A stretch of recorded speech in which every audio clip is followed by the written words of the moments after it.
রবিবার দিন ছুটি পাওয়াটা একটা ভাগ্যের ব্যাপার। হাই, আমি Srinjani, welcome back to my mini blog. আজ যেহেতু রবিবার ছিল, মা গিয়েছিল একটুখানি বাজারে, বাজার থেকে নিয়ে এসেছে আম আর এই মাছগুলো। আর অনেক দিন পর রবিবারে ছুটি পেয়েছি বলে আমি নিয়ে এসেছিলাম এই চিকেনটা। তাই ভাবলাম চিকেনটা আজকে একটু অন্যরকম করে রান্না করলে কেমন হয়। সেই জন্য আমি সমস্ত কিছু দিয়ে চিকেনটাকে ম্যারিনেট করে নিচ্ছি। চিকেনটাকে ভালো করে ধুয়ে তাতে দিয়ে দিয়েছি তেল, একটুখানি হলুদ গুঁড়ো, লঙ্কা গুঁড়ো, দই, একটুখানি ধনে গুঁড়ো, আর তাতে কুচনো পেঁয়াজগুলোকে দিয়ে দিয়েছি।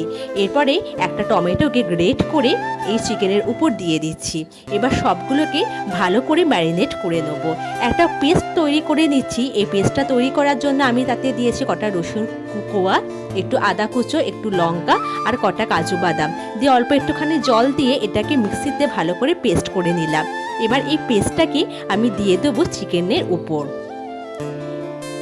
এরপর সমস্ত চিকেনটাকে ভালো করে ম্যারিনেট করে নেবো, যাতে সমস্ত মশলাগুলো চিকেনের গায়ে ভালো করে লেগে যায়। আর এটাকে কিছুক্ষণের জন্য রেখে দেবো, যাতে ভালো করে চিকেনটা মশলার সাথে পুরো মিশে যায়।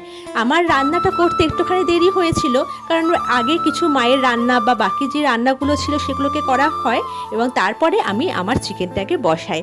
চিকেনটাকে করার জন্য একদম সিম্পলভাবে কড়াইয়ে শুধুমাত্র গরম হওয়ার পর একটুখানি তেল দিয়ে তাতে একটুখানি এলাচ আর একটুখানি দারচিনি ফোড়নে দিয়ে ওই ম্যারিনেট করা চিকেনটাকে এই তেলের উপর দিয়ে দিলাম।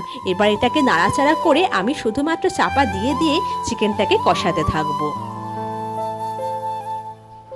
চিকেনটা করতে অনেকটা কম সময় লাগে এবং খেতেও কিন্তু সুন্দর হয়। এখন চিকেনটাকে ভালো করে তেলের সাথে মিশিয়ে নিচ্ছি আর এরপরে এটাকে একটুখানি একটা থালা চাপা দিয়ে দেবো কিছুক্ষণের জন্য। কিছুক্ষণ বাদ আমি থালাটাকে খুলে ভালো করে চিকেনটাকে একবার করে নাড়িয়ে নেবো।